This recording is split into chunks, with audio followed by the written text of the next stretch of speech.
1st of March and a good day at the office yesterday for Leeds United with an easy 4-0 victory at Hull. And it should have been an easy victory against one of the most out-of-form sides in the division. But we all know how we've struggled against sides like that in recent years, and much more recently with Wigan twice at home. But 3 1-0 victories have bred real confidence in the side. But was it complacency? And almost there were omens against us yesterday. So we heard the day before about Casilla getting his 8-game ban for racism. And in truth be known, most Leeds United fans were quite pleased with that, strangely. There was the normal railing against the authority, they're always out to get us, etc. But really, it gave us the chance to see the stand-in, Illan Meslier. And people have been waiting for him for a while. After the fantastic performance he gave against Arsenal, would he be able to stand up to all the bigging up? There was a lot of attention on him right from the start. People seized on some of his kicks that sailed out of play. Actually, he's nervous, they said. He's a bit dodgy. Well, they missed the point absolutely. A lot of that was about Hall's pressing. They got in a face. They made it quite difficult. But actually, he's not there for distribution. Casilla does distribution. A goalkeeper's first priority is to stop the ball going in the net. And in that, he was outstanding again. He had some great saves against Arsenal, and he did the same yesterday. He didn't have that much to do, and all the stories are now about easy game. Easy game, he didn't get a touch. Ooh, a bit dodgy. Well, he was really good, and it was really different to see a confident keeper coming out, gathering the ball, catching it, not spilling it, pushing away, touching it across. This is a guy that we can trust. Just about to be 20, and he's wise, he's fantastic beyond his years, he's a great goalkeeper. And now's the time to actually see him. We won't miss Casilla, will we? The defence as a whole didn't play that well yesterday. They held out, no goals, and Calvin also returning, but seemed a bit off the pace, and we had a really dodgy first half. Keith Andrews, the Sky pundit, we know he doesn't like us, and he seized on it. You should have heard him crowing about the lucky goal, and it was a lucky goal. Illan meant it. Now, someone said it was going wide. It wasn't going wide. I don't think it was going wide. Whether it would go in is debatable. However, took a lucky spin and then curled in. Keeper could do nothing. But think about what we've had early in the season. We deserve the luck sometimes, and it went for us yesterday. But Keith, he couldn't do a thing about it. He couldn't argue the point about minutes later. Pablo, little magician, really on fire yesterday.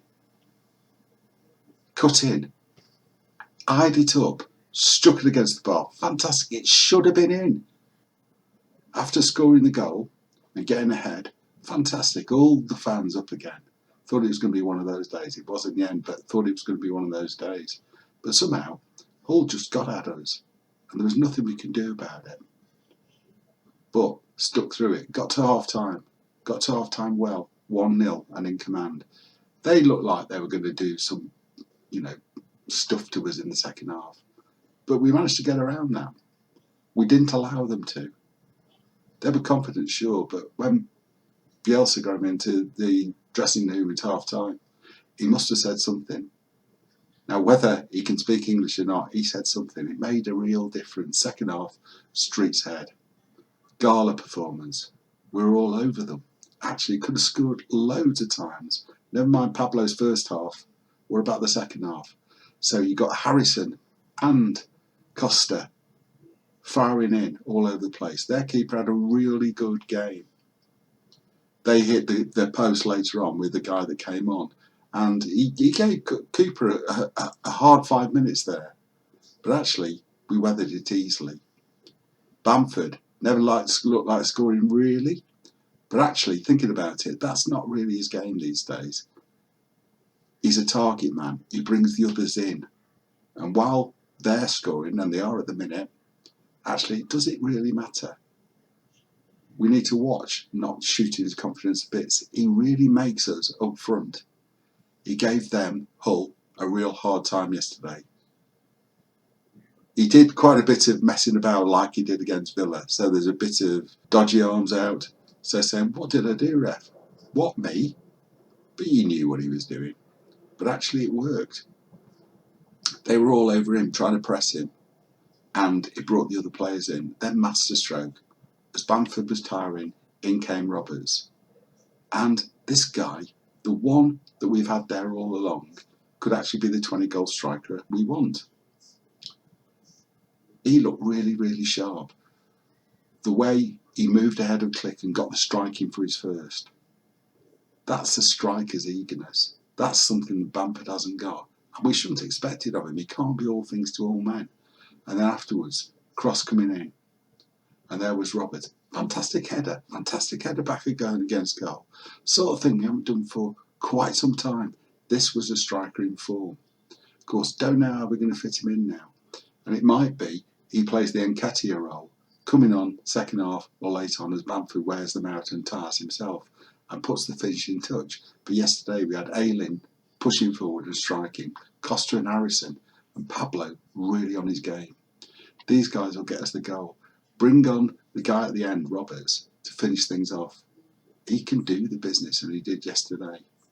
Now that was a really good result at the end of a really good week. So earlier in the week, won at Middlesbrough, and the side got a fair amount of slagging off against a poor team, won by a single goal. But we did the business, and we saw it out. Now we need to make sure we keep it calmed down. We're nearly there now. We're still 5 points ahead. Some of the teams that we were talking about before have started to fall by the wayside. And really, from what it looks like, there's only Fulham and Forest can threaten us. Brentford seem to have fallen apart. I think they're still a real threat. They've got real attacking flair. But Preston, too far off. Bristol City gone. Won all our games. West Brom lost yesterday. Home to Wigan. Should never have happened. Squeaky bum time for them. Fulham look pretty good. It's important that we don't lose to them. Even a draw at home in a couple of weeks' time will be a good result. Just stop them making inroads. Forest look well primed, but have they really got the attacking flair to push on? And are they not too many points behind? They're at Middlesbrough today. We'll see. You'll know now by the results of that game, and you'll know if they've narrowed it. You'll know if we've got problems with them. But actually, forget them. Forget the other side. They're going to drop points. Stick to your knitting. So we're now just a point behind West Brom. I think we should still treat the Championship as being a real bonus. This is about promotion. Whether we catch them or not really bothered to be truth. It'd be nice, but who cares about that? It's the getting up that's important. We've got 5 points on Fulham. At the minute, we've got 9 points on Forest. But inevitably, if they win the game in hand, they're going to tighten up on that. Those are the sides that we need to watch here. Now you've got Brentford, 11 points back. 11 points back. Preston, 12 points back. 4 games. 4 games. And remember, there's only 10 left. They can stand by what I said the other week. Here, actually, we'd probably go up here with 83 points. Could do with more, but probably 83 points is probably enough. For where we are now, that's 5 victories from 10 games. 4 victories and 3 draws would do the same. We have to do this now. Wigan last year really screwed it up. I remember we needed 3 victories and a point from 4 games. But this is 5 victories from 10 games. We could screw this up. You know we've done it before. But we'll never, ever, ever get a better chance to get promotion. We must not mess it up. Come on, Leeds.